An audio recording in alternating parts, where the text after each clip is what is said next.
Yes, hi everyone. So we are now going to start lecture 13 in this particular course, which is Indian economy, some contemporary perspective. Now we have already discussed during different plans that how our industrial sector has performed and what were the reasons for revival of that particular sector after independence, what all difficulties we had to face, and how we have prioritized our industrial growth as one of the backbones of India's economy. But there are certain developments that I did not cover at that time because it was mostly focused on India's planning process. So now I will be dealing this particular session, and after this lecture 13 and 14 will be focused mostly on industrial policies. So it will also incorporate new developments that we have seen. So with the revival of private sector in India's economy, there are certain changes that we have observed, and we had to also coordinate or orient our policies for the likely for the acceptance of the private sector. We have also learned from our neighbors, especially from China, how China has given importance to the small scale industries and how different industrial clusters helped China to come out as one of the strongest economies in the world. So we have also gone for a similar kind of development in India, and we have made a quite tremendous progress. And so far it has been really good in terms of achieving good growth and development. So this particular lecture will be mostly focusing on manufacturing, different indicators of manufacturing. We will be tracing the developmental process from 1950s, then mostly focused on post 2000 developments. We will be also looking at certain developments in the area of labor, because it is considered that when we started our industrialization process, we had a very rigid labor system, and because of that we did not sustain our high growth for a long time, because this started acting as one of the major impediments for the market's growth and development. And later, when we realized that this is going to be a big obstacle for the development of the economy, then we had to rationalize our labor laws. And in recent periods, especially in the last year 2020, we had to take certain drastic measures to make sure that our policies are in line with the market oriented economy that we are looking forward in our India's economy. So new liberal policies that we have adopted, under that it is obvious that the labor laws will be more flexible, and it will be more towards the employer compared to employees. So those aspects we will be also dealing with. And towards the end, we will be focusing on special economic zones and export promotion zones, that how these two developments have led to the drastic change in the manufacturing landscape of the country across India. Not only manufacturing but services also, there is a special role of special economic zones, and each and everywhere we are experiencing some changes. So we will be discussing that also. So to start, I will be giving you the reference books and reading materials that one should refer. So I found this Banga and Das report on 20 years of India's liberalization experiences and lessons. I found this document really useful, so I would request everyone to please go through it. Then I have already mentioned the Ashima Goyal edited book on Handbook of the Indian Economy in the 21st Century, Understanding the Inherent Dynamics. It is published by Oxford University Press. Then I found Shaurya R article really quite intuitive, and it is an empirical work on India's economy, and it is really good. So especially on labor regulations. So it appeared in Journal Development Economics. The title is Labor Regulations and Contract Labor Use, Evidence from Indian Forms. Then I found Besley and Burgess paper, Can Labor Regulation Hinder Economic Performance, Evidence from India. It also appeared in QJE. And then we had a Jan H, manufacturing growth and employment pattern in India since 1990s, the Indian Journal of Industrial Relations. And then I found Veermani and Hashim paper really good on the productivity of India's industrial growth, and this talk about J curve of productivity and growth, Indian manufacturing post liberalization phase. So, how certain developments were not conducive for immediate big push to the industrial growth, but we started realizing those high growth phases after 1990s. So, in 2000 we had some kind of movement which Veermani and Hashim approved as a J curve. So, the key learning objectives would be that we will be focusing on understanding the landscape of industrial development in India in the context of recent developments post 2000 mostly, and then we will be also seeing looking at some indicators. We will be analyzing the industrial sector very at a very micro level, and we will be also focusing on certain aspects that we have not covered so far. So, to have an overview of recent developments and how recent measures have helped revive the economy, especially the industrial sector growth. So, without giving you some introduction about the past, it will not be good to go directly to the recent developments. So, I will just go through what we have already discussed in detail when we were discussing planning. So, maybe lecture 1 and 2 may be connected with this, and some of you may find that those 2 lectures quite useful. So, in this particular slide I am going to focus on certain industrial policies that we took and how we have gone from the highly regulated to a market economy. So, the first we discussed was the Industrial Policy Resolution 1956. It classified the sectors into the Schedule A, Schedule B and Schedule C, and under that what we were supposed to do is that we kept 17 as an core, and then that was meant for the central government, which means that the central government was supposed to take lead in those. It included everything, infrastructure, core sectors, plus we also had atomic and all environmental sensitive sectors, plus we left 12 for the states to take, which means that the state level developments, if states were interested and if some states have advantage in the endowment of resources, then they can also take care, and then the rest were given to private sector. So, in Industrial Policy Revolution 1956, which was envisaged by the Mahalanobis, PC Mahalanobis, and that is why it is called Mahalanobis model. It came in during second 5-year plan. So, this particular Industrial Policy Resolution 1956 helped a lot in terms of setting the landscape of the industrial revolution in India, and it revolutionized. But one thing that gave rise during this particular period was that the government sector was completely dominant in the sphere of not only resource utilization, but exploration also. Then we had industrial policy in 1970 when we had a Dutt committee, and that committee had recommended for the MRTP Act, and MRTP Act allowed the role of the government sector, and but this policy resolution is also blamed for giving more importance to the large firms. So, certain industry under core sectors were kept for only large firms. So, the cap was of about 5 crore rupees, and then for heavy it was 1 to 5. Then middle somewhere with the help of both public and private, if there is a willingness, and if it is falling under the D license, then it was allowed, and for D license it was just 1 crore. So, these regulations also helped a lot in terms of giving more weightage to the large firms, and MRTP Act is known for this. Then we had Industrial Policy Revolution 1973, which gave importance to the SMEs. So, for the first time we had realized this, that we have to go for small and medium enterprises, and it was also decided that we should be having a segmental role of the industrial policies in terms of not just benefiting the large firm, but also the smaller firms.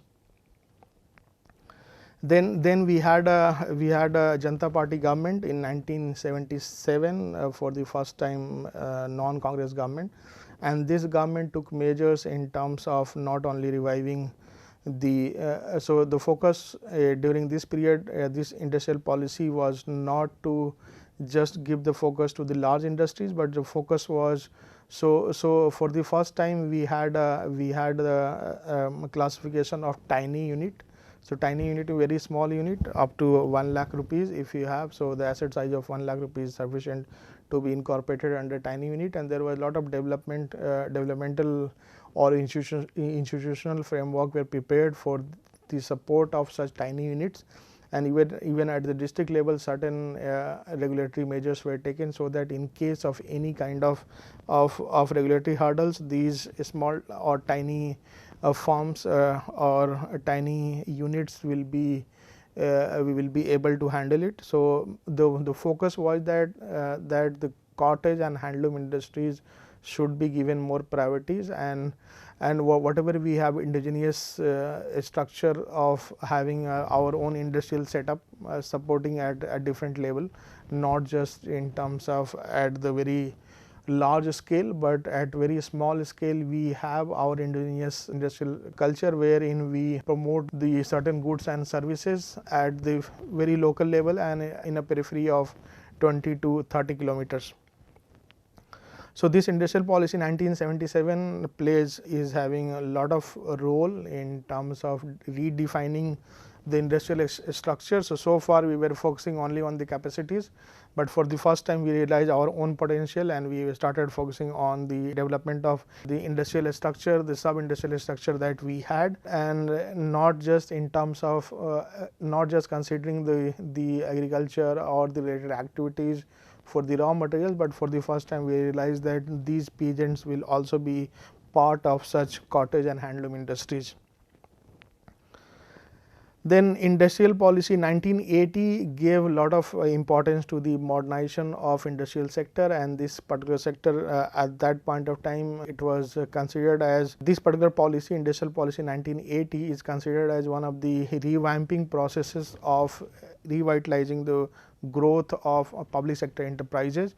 So there was a whole lot of effort made to improve the organizational structure, functioning of the central public enterprises, and how these enterprises will be made accountable for their losses and how they will be made efficient. So industrial policy 1980 is considered as one of the major contributors, and from here onwards we focus on domestic competition. We had also gone for technological upgradation. There were certain incentives taken. So here in this particular time we started giving importance to the role of technological collaborations. A lot of companies were encouraged to have investment collaborations. So 1980s was the period when we started realizing the phase of real modernization of India that we had. But because of our political development, the progress was very slow. But after 1991 debacle, we were forced to do under IMF structural adjustment program, and because of that we had taken certain drastic measures. So industrial policy 1991, as we all are aware of, that this was the gateway for opening up the economy, and then we took measures at each and every level, and we also analyzed the sectors not only in terms of thinking about just the liberalization process happening only in industrial. We opened for each and every sector, even agriculture got benefited, but we realized the benefit only after 5 to 6 years. There is a laggard for such measures. We also took measures to revive the services sector. Certain rules and regulations were reoriented to make sure that services sector does not face any hurdle in terms of exporting or importing of goods and technologies that whatever they require.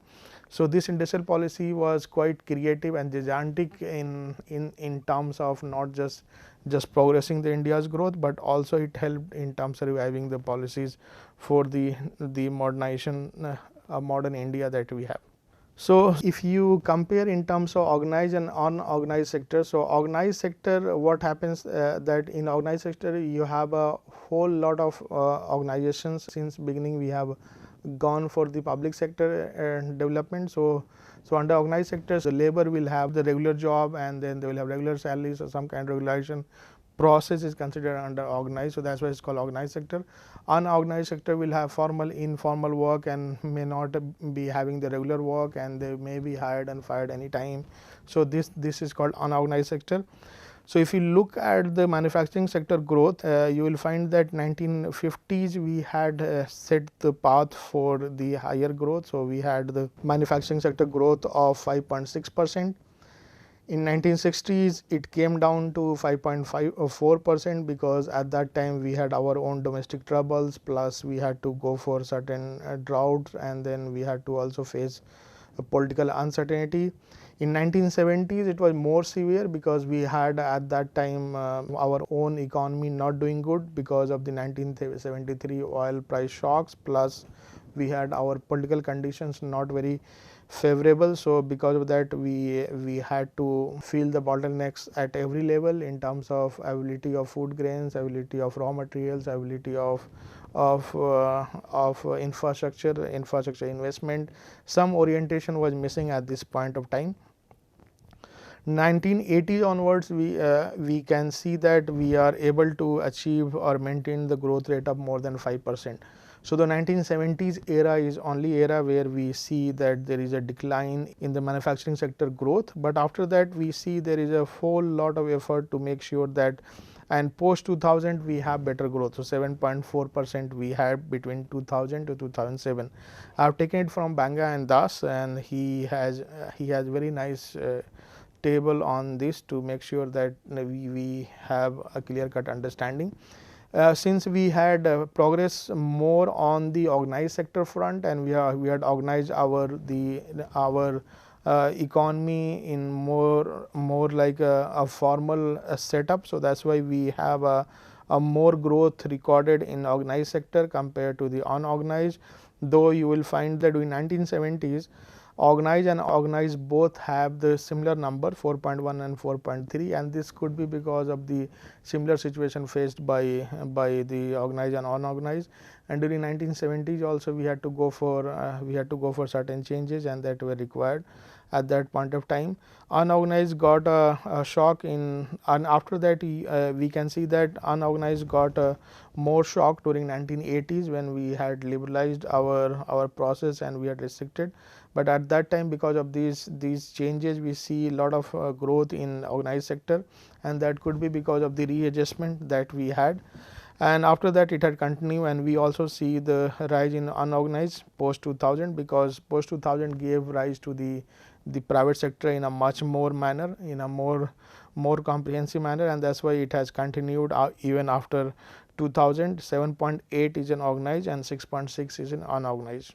If you want to examine the manufacturing sector, then we can examine from this perspective. One is productivity, then we have employment, then we have optimal utilization of resources. These are the very common factors that we always have in mind when we think about manufacturing growth or industrial growth, right. Now, I will be focusing now on the labor. So, we have now considered the organized and unorganized. Let us spend some time, at least 5 or 6 minutes, on understanding the India's industrial development. So, in India's industrial development from the perspective of labor. So, it has been mentioned that in the beginning when we started our industrialization process, we were more having a very rigid kind of labor market, and because of that it was very difficult for not only the private entrepreneurs, but also for the public sector to function, and the strikes and labor unionism were the norms of the market at that point of time. So, in somewhere some economists have reported that the labor laws at that time was one of the major impediments for the high industrial growth in India.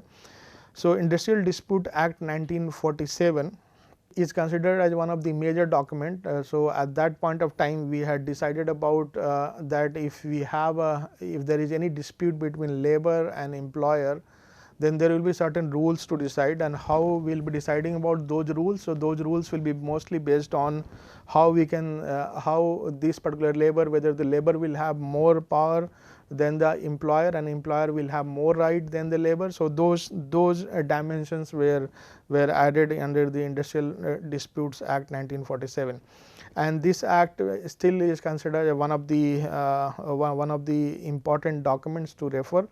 And most of the labor laws in India hovers around this particular act, and it is more like a balance, because at that time we had gone for a more like a welfare state. So, we find a lot of rules and regulations more in favor of welfare of the labor, and in somewhere you will find that the employer feel tighten about their rules and regulations. So Industrial Disputes Act is the first act that deals with the relation between employer and employees. Besley and Burgess 2004, which I referred, they have mentioned that while some Asian economies saw increase in manufacturing share from 8% to up to 28%, and it was reported in case of Malaysia, Indonesia, and then Indonesia, and then we had Thailand during 1960s to 1995, and during this period we were able to increase the manufacturing share only from 13 to 18% of GDP. Now, which means that in this particular period there is a whole lot of scope to analyze this particular development in the context of data and whatever we have the information available. So, Besley and Burgess 2004 find that labor market regulations were also responsible for the one of the major contributors to such a moderate growth of manufacturing sector. So, if you look from the perspective, so it was found that what he reports in the paper, which appeared in Quarterly Journal of Economics, this is one of the best journals in the area of economics and published by Harvard University. Now, this particular Besley and Burgess, they say that the states which had pro-worker labor laws, there they found that this particular law distorted the output, investment, employment, and even welfare in the urban areas, because though it was meant that the labor will have the welfare, but ultimately it has backfired in many cases. So, state wise, if you see the regulatory changes in India, you will find that Andhra Pradesh in 1968 and 1982, they were more of having the policy of pro-employer. In case of Karnataka also it was pro-employer. Kerala also it had in 1979 it had gone for pro-employer. Andhra Pradesh later in 1987 they had redrafted the labor laws, and then they had gone from pro-employer to pro-worker. Rajasthan in 1960 it had also implemented pro-employer policy. Tamil Nadu it had in 1982 it had also implemented the pro-employer policies, labor law. In case of Bengal in 1974-1980 it was pro-worker again. Rajasthan, Odisha, Maharashtra, Madhya Pradesh, Gujarat, all these states had the pro-worker policies, and that is why it was found that these states were lagging behind compared to the states which were pro-employer. But if you compare the 60s era, then you may not find that much difference, because at that time most of these states were also reeling under the backwardness pressure that they had to. But post 1990s there has been a lot of improvement, and post 2000 we can see the stark difference. But as per this study, it was found, it appeared in 2014, they reported that the states which had the law with regard to the pro-worker, they had distortions in output, employment generation and everything. I also referred this aspect from one more study by Chore and R. It was labor regulations and contract labor force, and it was found that the contract wise labor, which means the contract worker share, has increased over the years, even in all the states which are either pro-worker, pro-employer or neutral. So, we can see that the contract share in all the states is increasing, which means that there is a less regulation of work, and there is a likelihood that in a particular state more number of people will be opted for the contractual job compared to a regular job. So, this particular finding also gives a lot of idea about how we have progressed on the pattern, how it was required to support the policy that we were pursuing at that point of time. So, from 1999 we can see that it is increasing till 2007, right. And then we now will be focusing on the productivity growth 1980s versus 1990s. So, there is a very good IMF staff paper by Veermani and Hashim 2011, and what they report that when we had during 1980s era, the productivity was 0.61%. in the manufacturing sector. It decreased during 1990s to 0.25, but again it picked up during 2000 at increased by 1.41%. So, the phenomena that we study in case of international trade and economics is that when a country devaluates its domestic currency, then in the beginning, because of the not having that much impact on the price of import, and that's why the country does not feel immediately the increase in export, and that's why in the beginning it forms it declines, then becomes stagnant, and then it start increasing. So, the trade deficit will not be eradicated immediately by the devaluation of domestic currency, but it takes time. So, there is some lag period, and that is what we in international economics we call that J curve effect. In the similar way, they also reported the similar thing with the case of productivity. So, they say that they say that it is the total factor productivity. So, India had to take measures during 1990s, and at that time we were going for liberalization process, and this liberalization process had also created a scarcity of certain skills, and also in terms of raw material, certain establishments, and our manpower was also not very supportive of that, and that is why there was a laggard. But the measures that were undertaken during 1990s started giving it started becoming fruitful in 2000s, and that is why we have the productivity increase, a tremendous increase in productivity by 1.41%. So, this J curve productivity growth is often asked in your exams, and even when you appear for any kind of competitive examinations, you may be asked to define this what is the J curve productivity growth that we experience, and this became one of the hottest debated topic, that whether it was smooth or there was any laggard period. Few studies have also reported a structure break in 1981, because at that time we had gone for delicensing measures. We had delicensed a large number of industries that were under licensing categories, and that also gave rise to the so industrial policy of 1980s is considered as one of the major contributors, because we had defined we had gone for a separate classification of core sectors, and the certain activities were part of that. So, if you want to go through this, so you can go through from the IMF working paper, Weermani and Hashim DA. This is J curve of productivity and growth, India's manufacturing post liberalization, IMF working paper. Then we also discuss about the productivity growth, which continued from 1990s to 2000, and we compare that during this particular period we are just thinking about how we can compare in terms of productivity growth of 1990s and 2000. So, this continued. So, maybe we will discuss this in the next session, but so far what we have discussed is quite interesting, that we evaluated the industrial process in the country, and then we also looked at how labor laws were quite detrimental in terms of not only decreasing the welfare or reducing the welfare of the workers, but it has also impacted the state's growth.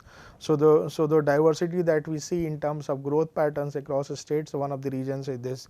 So, at that time if policymaker would have gone for some kind of reunification or some kind of reorientation of those labor laws, then that would have helped. But since we were in the process of adopting on going for aggressive industrialization. So, at that time unionism was the common norm that we had to experience, and also that we had gone for adoption of certain macroeconomic policies that were supporting the rigid labor laws. So, in the next session we will start from here, and we will be focusing on the productivity growth during 1990s and 2000. Thank you so much.